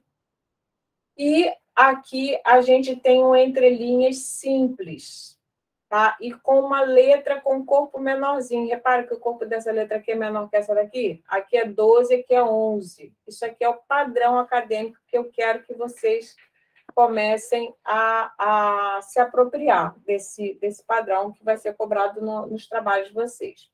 Então, vamos ver o que ele... Por enquanto, está muito enigmático isso aqui que ele disse, pelo menos para mim. Olha só. Simples, diz que é simples, eu não achei nada simples. Simplesmente, quando falamos em cultura, estamos trabalhando com algo que é orgânico, ou seja, produzido por organismo humano, mas que pode ser visto como algo mais que orgânico, se for para ser plenamente inteligível para nós. Tá? Então, é feito pelo homem, mas tem alguma coisa que está por cima, que é super orgânico. Vamos ver se ele se explica melhor. Existem certas propriedades da cultura, tais como a transmissibilidade, a alta variabilidade, padrões de valor, influência em indivíduos que são difíceis de explicar, ou cuja significância é mais difícil de encontrar, estritamente em termos de composição orgânica ou personalidades de indivíduos. Essas propriedades ou qualidades da cultura, evidentemente, se fixam não no indivíduo orgânico homem enquanto tal, isso é muito importante, olha, mas nas ações e nos produtos de comportamento de sociedades de homens, ou seja, na cultura. Tá? Eu entendo o seguinte que ele está falando aqui, que a cultura ela é produzida pelo ser humano individualmente, de alguma forma, mas ela é sofrida como alguma coisa que já estava quando a gente nasce, né? Quer dizer, quando a gente nasce, existe uma coisa que é super orgânica, que está por cima, né? A gente falou em infraestrutura e superestrutura na aula de Organização da Educação Brasileira. A cultura seria as experiências? Não. A cultura seria o modelo, tá? que regula as experiências, né? Então, por exemplo, o que faz a gente gostar de um filme, por exemplo, no Netflix, digamos, né? E aquele filme ser um fenômeno, todo mundo gostar do mesmo filme, né? É a cultura que faz isso. É a cultura que manda a gente gostar. A gente gosta porque todo mundo está gostando, né? Então, olha só como é que ele diz aqui, olha, essas propriedades de qualidades se fixam não no indivíduo, né, como tal, mas nas ações e nos produtos de comportamento das sociedades de homens, ou seja, na cultura, né? Então, hoje em dia, por exemplo, é inaceitável por exemplo, deixa eu ver, esse caso que aconteceu agora no prêmio do Oscar, né? O ator que deu um soco na cara do comediante, né? Supostamente, eu não estou muito a par dos detalhes, mas supostamente as pessoas ficaram muito divididas, né? Por quê? Porque na nossa cultura não é aceitável uma violência gratuita assim. Uma pessoa dar um soco na cara do outro não é aceitável. A nossa cultura não acha isso legal, né? Ao mesmo tempo, não é legal também falar mal da mulher dos outros e ridicularizar, especialmente uma pessoa que tem uma doença, né? Então, gerou um conflito ali. Mas, basicamente, os argumentos nesse debate, vocês devem ter acompanhado isso, até mais do que eu, os argumentos eles giravam em blocos e eles eram. Vocês reparam que não tinham argumentos muito originais, as pessoas repetiam os argumentos que estavam na roda, né, que circularam no Facebook, né? Então, o Facebook, por exemplo, ele tem uma propriedade que é super orgânica, que está por cima da gente, né? A gente pode dizer que o Facebook manda na maioria de nós, né? Ele manda, né? Isso não é desejável, isso é ridículo. Aí você olha, você às vezes até você pensa assim, poxa, eu achava que ele não devia dar o soco, mas em princípio, quando eu vi, eu falei assim, gente, mas que coisa agressiva, o cara foi lá no meio do negócio, deu um soco, ou só se foi um negócio muito grave mesmo, né? Eu não achava que tinha sido tão grave assim. Mas depois eu fiquei influenciada, mas quando as pessoas não têm senso crítico, elas vão na maioria, exatamente. Exatamente. Mas, Lívia, não é só senso crítico, não. É difícil a gente não ir na maioria, porque porque a gente é um ser cultural, entendeu? A cultura, ela movimenta as massas, ela uniformiza, ela faz com que todo mundo use piercing. Por exemplo, no meu tempo, você usar uma tatuagem, eu tenho essa tatuagem aqui que é antigona, de 1985. Mas era uma coisa, não era muito comum usar tatuagem. Somos influenciáveis também, muito influenciáveis, né? A gente é modelado pela cultura, entendeu? A gente é modelado pela cultura. Os cabelos, os penteados, o que é aceitável, o que não é aceitável. Por exemplo, quando eu era jovem, adolescente, uma mulher que não pintava os cabelos de branco, por exemplo, era considerada, era muito mal considerada, simbolicamente. Olha essa coisa aí do simbólico, né? Isso era significado como desleixo, como uma coisa assim. E normalmente era mesmo, né? Era uma pessoa que não tinha vaidade nenhuma, e deixava o cabelo, envelhecia logo, já não tinha namorado, já tinha sido no final da sua vida sexual, né? Deixava o cabelo branco. Hoje em dia virou uma moda deixar o cabelo branco, de tal forma que a pessoa que não deixa o cabelo branco, na minha idade, ela praticamente tem que se justificar. Ela diz assim, meio envergonhada, ainda não assumi os meus brancos. Nossa, amiga, que lindo, você assumiu os brancos, que corajosa, que legal, né? Então, na hierarquia, o que é mais legal hoje em dia? É ter o cabelo branco, né? Até jovens estão pintando o cabelo de branco. Vocês já viram essa tendência na moda? É um negócio impressionante, né? Minha filha mesmo tem umas mechinhas brancas, né? Porque o branco passou a ser bacana. Mas repara como isso é cultural e varia ao longo do tempo. Em outra época não era. Hoje passa a ser, né? sei lá, por exemplo, uma atitude machista A minha mãe outro dia estava contando sobre que ela tinha um namorado antes do meu pai. E que depois que elas começaram a namorar, ela se separou do primeiro namorado, e aí eles foram a uma festa, isso na década de 50, tá, gente? E nessa festa, o ex-namorado estava na festa. E então os dois brigaram pelo chão, se bateram, de sair sangue, não sei o quê. E ela conta isso com certo orgulho, né? Por quê? Porque na época isso saía nos filmes de Hollywood, entende? A mulher ser disputada por dois homens que brigavam e se esbofeteavam, né? Então, você não ter ciúmes de uma mulher era uma coisa, era mal aceito, entende? A mulher fala, nossa, eles brigaram, nossa, a briga foi por causa dela, nossa, uau, caramba, que legal.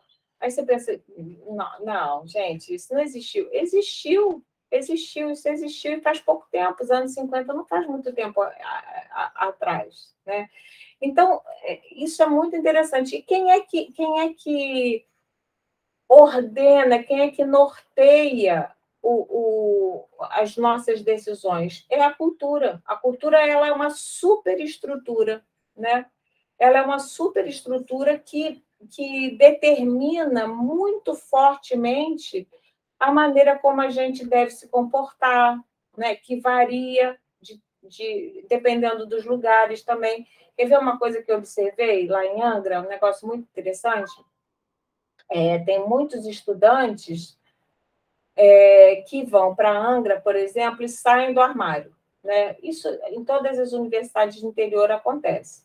Então, tem uma família mais tradicional, mais repressiva e tudo, vai para Angra, ou Angra, ou qualquer outra universidade do interior, né? Vai para outra cidade longe dos pais. E aí sai do armário, tá, tá, tá. Mas aí, de repente, tem um feriado que a pessoa volta para a casa dos pais, né? Os pais moram em, sei lá, em Carangola, em Minas Gerais. Aí estou chutando aí um nome que era da cidade de uma amiga minha, não tem nada a ver com, não estou falando de ninguém, tá?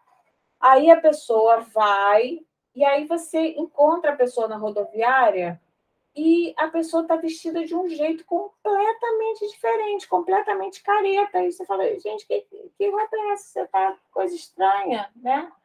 Então, por quê? Porque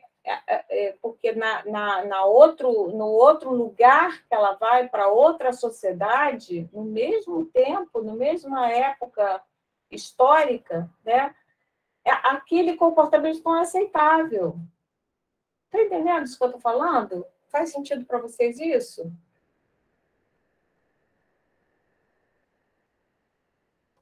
Faz sim. Então, assim, essa coisa Nossa, quando minha mãe descobriu que eu tinha feito tatuagem, foi assim, um escândalo, que horror e tal. Hoje em dia todo mundo tem 500 mil tatuagens. Aliás, é estranho não ter tatuagem praticamente, todo mundo tem tatuagem. Antigamente, era raro as famílias que eram separadas, divorciadas. Hoje em dia, é a maioria, é totalmente aceitável, né, ter famílias separadas e até bacana. Tem gente que acha legal, tem duas famílias, tem a família do pai, tem a família da mãe, isso é visto numa boa. Antigamente, não, era uma coisa escandalosa, tá? Esse trecho, mas acho que varia também, porque tem a cultura familiar. Se nossas ações dependessem totalmente da sociedade, da cultura, todos seríamos iguais.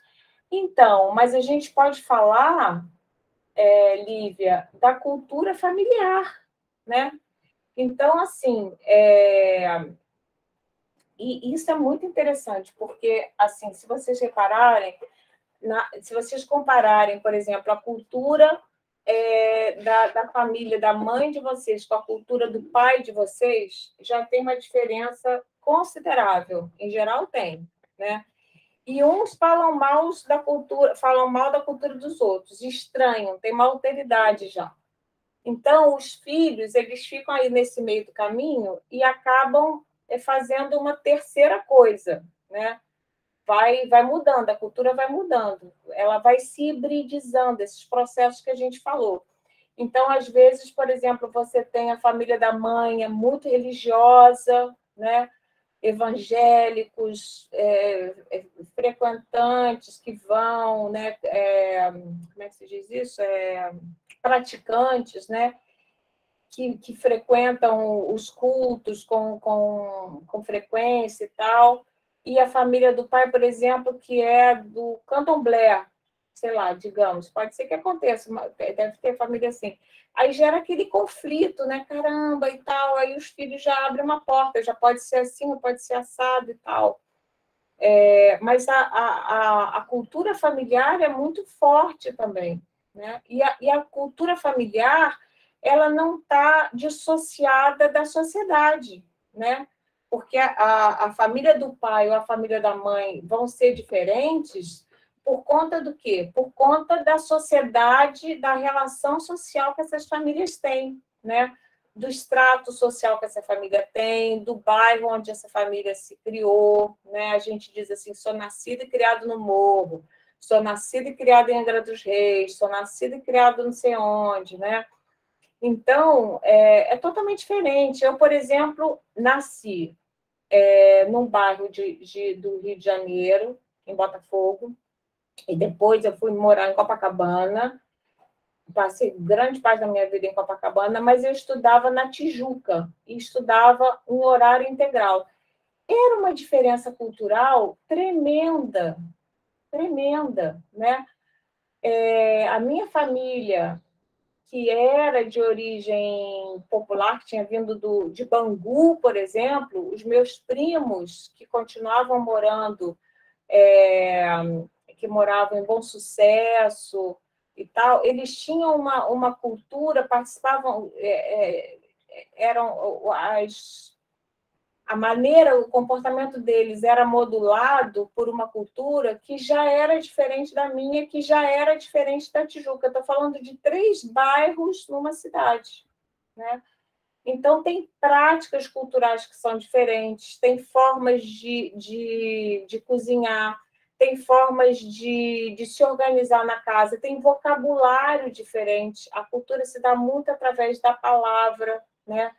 Formas de expressão, sotaques. Né? Numa mesma cidade, a gente tem bairros, né? E dentro dos bairros, a gente tem mini-grupos, entende? Por exemplo, os gays têm uma maneira de falar amiga, amiga, não sei o que a gente até repete também, brinca com isso, né?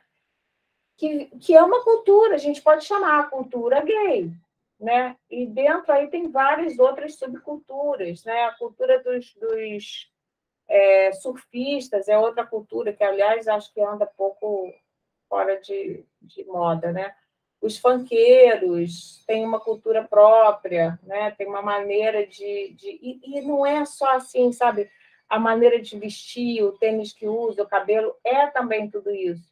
Mas por exemplo, também, isso determina as prioridades de consumo, né? Estou lembrando aqui de um filme que foi feito pelo Hermano Viana, que é irmão do Herbert Viana, do Paralamas do Sucesso, que era aquele cantor que sofreu um acidente de ultraleve, não, acho que de asa delta, se não me engano, não, acho que foi de ultraleve, e ficou paralítico, Mas o irmão dele, o Hermano Viana, é antropólogo, e ele fez um trabalho com funk, né? Fez um vídeo, um documentário bem legal, não me lembro o nome, deve estar na internet isso.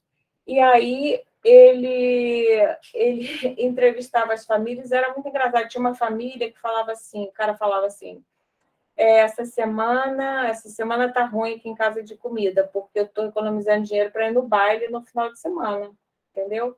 Então, eu estou economizando dinheiro para comprar um tênis. Então, a pessoa deixava de comer carne, deixava de comer não sei o quê, fazia uma dieta assim para poder...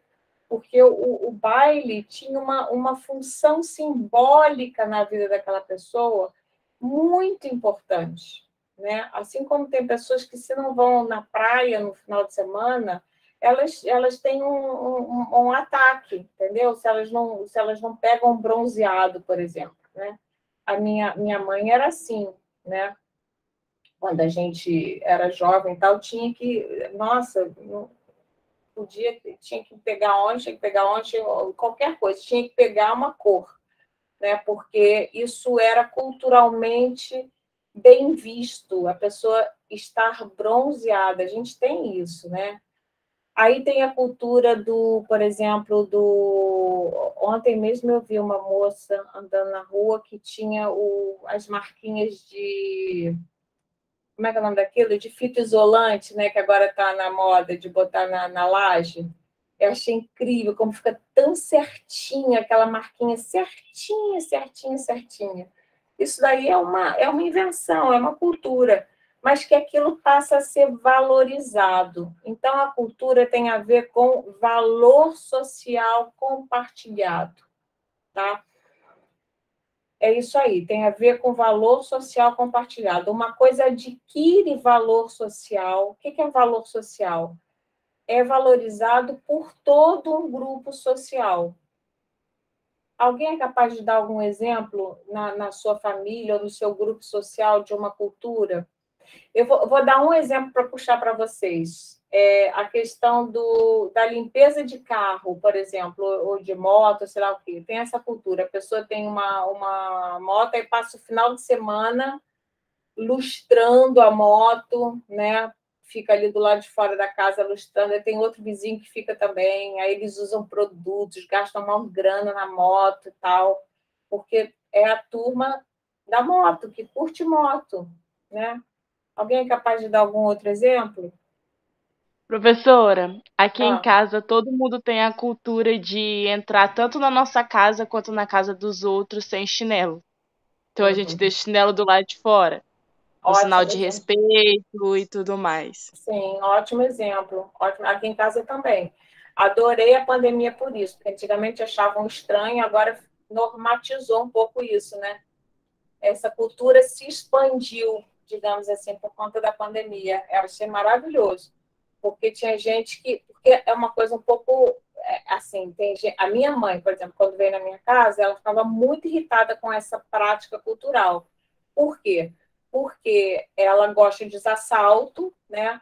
E já prepara a roupa dela, o sapato faz parte do figurino. Então, a pessoa tem que tirar a sandália, que ela gastou uma grana para se exibir com a sandália, e tem que tirar a sandália na porta da casa, estraga um pouco para ela o visual dela, porque ela faz parte de uma outra cultura que é diferente da minha, não compartilho muito com ela essa cultura, que é de se montar, né? Assim como os travestis se montam, tem mulheres que se montam também, a gente sabe disso. Eu também me monto de vez em quando, né? Aí a gente se monta, não é isso? Aí bota cílio, bota maquiagem, bota aquilo de maquiagem, aí vê tutorial na internet. Eu não faço isso, não, gente. Vê na internet tutorial, aí faz aquele olhinho assim, aí bota sobrancelha, e faz o cabelo, faz a unha, faz tudo, né? E isso consome um monte de dinheiro, né? Consome um monte de dinheiro, dependendo da cultura. A pessoa teve uma vez uma coisa muito engraçada também. A gente estava falando de sapato, não sei o quê, a minha irmã falou assim: ah, eu tenho não sei quantos sapatos. Eu falei, nossa, quantas? Não, porque tem sandália alta, mas aí tem sandália alta para isso, tem aquela outra, não sei o quê. Começou a falar assim, várias categorias, né, de sapato. Eu falei, gente, que bobagem. Sandália tem uma sandália, um tênis e um negócio, um de cada coisa que precisa, né? Aí eu falei, nossa, que consumista. Eu falei de forma etnocêntrica, né? Achando que a minha cultura era melhor do que a dela, porque ela era uma consumista, perua, e eu não, eu era uma pessoa culta, inteligente. Aí ela respondeu para mim assim: e você que tem dois dicionários grossões na sua casa, tanto faz um dicionário para quem tem dois. Aí eu falei: não, é porque esse dicionário novo que saiu agora, o WAIS. Aí ela falou: então, a mesma coisa, tá? Você também consome bastante, você também é consumista, só que você consome outras coisas diferentes de mim. Aí eu tive que calar a boca e concordar com ela, porque é exatamente isso, né? Então, a maneira que a gente gasta o dinheiro e o tempo da gente tem muito a ver com os imperativos culturais. A cultura é um imperativo. Ela manda a gente, ela obriga a gente, entendeu? Por quê? Porque todas as amigas compraram o esmalte cintilante, não sei o que lá, que saiu novo. E aí você vai ter que usar também aquele esmalte, entendeu? E no mundo acadêmico, todo mundo comprou o último livro do sociólogo, não sei o que, do Emmanuel Viana. Por que você não leu ainda? Você não leu ainda Torturado, por exemplo, é um livro que todo mundo está lendo? Aí não li. Ai, tem que ler, entendeu? A outra tem que comprar sandália tal. O outro tem que ler Torturado, né? Quem é que manda a gente ler Torturado ou comprar o esmalte cintilante ou cortar o cabelo de tal jeito, ou pintar a sobrancelha, fazer pigmentação falsa da sobrancelha. Acabei de fazer ontem, vocês podem verificar. Quem manda isso na gente é a cultura. Você começa a se sentir deslocado. Você vê Então, a cultura a gente vai fazendo por repetição, a gente por imitação, tá? Essa é isso que o Kruber chama de superindividual, né? Então, a cultura ela é um imperativo sobre o indivíduo, ela está além, está por cima do indivíduo, ela manda no indivíduo, né? E aí, acho que foi Lívia que falou assim, pô, mas se fosse assim, todo mundo ficava igual. E todo mundo fica igual. O negócio é que tem várias culturas diferentes. Mas você participar de uma cultura é você se identificar com o grupo e ser igual ao grupo. É um negócio impressionante. Você vê, aqui na minha região tem um monte de bares. Aí de noite eu vejo as pessoas andando, né? E eu vejo meninas, é muito engraçado. Vocês sabem disso melhor que eu. Tem grupos de meninas que saem à noite. Elas saem juntas com o mesmíssimo modelito, com pequenas variações, né? Mas, por exemplo, a mini saia e saltão. Todas estão de mini saia, saltão e uma blusa com decote, não sei o quê. Só que uma é vermelha, outra é azul, outra tem não sei o quê. Mas tem umas pequenas variações individuais. A cultura permite, entendeu?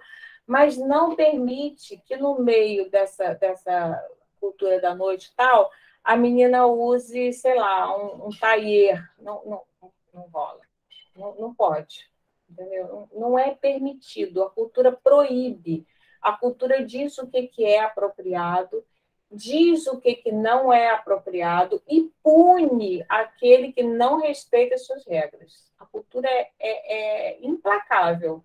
É uma coisa muito determinante mesmo. A gente não é livre da pressão cultural. Não é. A gente usa os termos, a gente aprende, a gente fica... Eu, por exemplo, né, que sou muito mais velha que vocês, vou fazer 58 anos esse ano, a gente se sente, porque agora tem essa coisa que é muito certa, né? Como é que chama? O etarismo, né? O preconceito contra as pessoas idosas, mais velhas e tal. O que acontece? O fato de você ser de outra geração, eu faço parte de outra cultura, porque eu sou de outra geração. Isso aparece na maneira da gente falar, aparece na maneira da gente vestir e gera já uma reação de alteridade, tipo, ela não é um dos nossos, né? A tal ponto que eu procuro aprender as gírias, um pouquinho que seja, né? Porque senão eu fico falando gírias da minha geração e vocês não entendem e ainda ficam me excluindo, de certa forma, né? Acham assim um pouco, a professora é meio antiga, né? Aí, felizmente, os alunos e meus filhos vão me atualizando um pouquinho. Mas dá para ver que eu não participo da mesma cultura que vocês, né? Não participo da mesma cultura jovem de vocês por conta da minha idade, né? Tem uma opção de coisas que eu não... Gente, eu fico vendo meus filhos falarem eu vivo noutra bolha, né? Eu acho que essa ideia de bolha, por exemplo, ela pode ser uma metáfora boa para a gente entender o que é cultura, né? Eu acho que a cultura é uma bolha, né? Que faz a gente ficar ali. É bacana quando a gente consegue hibridizar uma bolha na outra, né? Fazer com que essas bolhas visitem outras bolhas. A mídia, redes sociais influenciam muito, sim, com certeza. Né? As redes sociais, elas criam cultura. Né? Vocês sabem muito bem o que é cultura.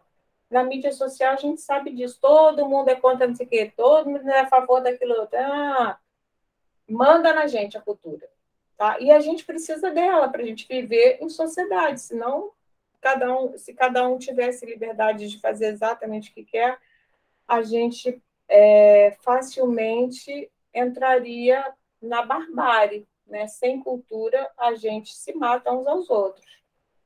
Esse trecho pode parecer enigmático, mas para mim significa que o comportamento humano não pode ser plenamente entendido pelo ou reduzido ao exame de indivíduos isoladamente. Olha aqui, né?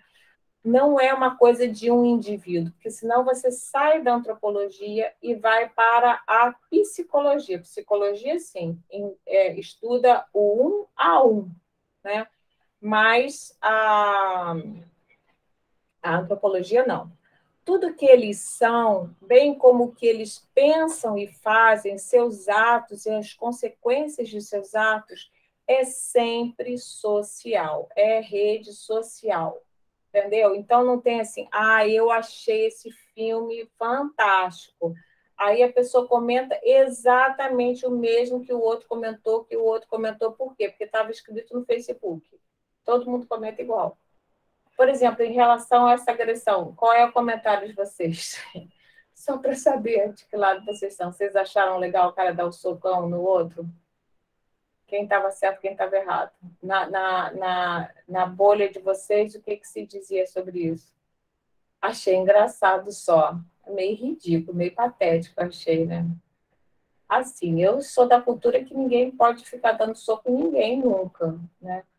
Mas teve muita gente que defendeu que ele tinha mais é que dar soco mesmo. O que foi que eu ouvi outro dia? Um negócio tão doido. Também não concordei, não, mas teve gente, eu vi umas feministas defendendo. Porque você vê também, assim, aí tem outro argumento que. Agora, o importante é a gente pensar o seguinte: até. Eu não sei se vocês reparam isso na intimidade de vocês, mas às vezes a gente tem uma opinião pessoal mesmo, né, que não foi influenciada ainda. O fenômeno acabou de acontecer, e aquilo produz na gente, por exemplo, isso aí mesmo, tinha que dar um socão mesmo, que absurdo, ele deu um soco e tal, né? A gente pensa, nem fala. Mas aí, de repente, você vai no Facebook e vê que é para ser contra, e todo mundo é contra, aí você muda de ideia imediatamente, você pensa, né, não, realmente, também sou contra, então. Né? Tem uma coisa assim, um pouco de... A cultura tem a ver com essa coisa, Maria vai com as outras, né? E a gente precisa disso, porque se a gente for sempre crítico e a gente ficar sempre se sobrepondo à cultura, não se submetendo a essas forças culturais também, a gente não vive esses fenômenos, né, que são da geração, da gíria. É legal você compartilhar, falar a mesma gíria que todo mundo fala, falar a mesma linguagem que todo mundo fala. E tem sempre um espaço também para a gente viver a individualidade da gente psíquica, né? Por ser este o caso, o comportamento social, e por ser este o caso, o comportamento social não pode ser reduzido a uma análise do comportamento individual. Gente, vamos parando por aqui, são 4h12. Eu vou voltar a dar aula, eu dou aula à noite também. E estão gostando do texto? Eu vou refazer a pergunta, que eu fiz uma confusão aqui na pergunta, tá? Vocês, daqui a pouquíssimo, eu vou botar a pergunta aqui no coisa para vocês. Aí vocês têm uma semana para terminar de ler esse texto, né? E responder a pergunta. Combinado, gente? Beleza, então até amanhã. Amanhã tem aula normalmente. Amanhã não é feriado, não, né, gente? Amanhã tem aula? Até. Tá bom. Um beijão. Olha só, se não tiver, me avisa, né, gente? Porque aí eu faço outras programações, tá? Eu não me importo, não, porque essa aula, por exemplo, de amanhã tem aula, então tá bom.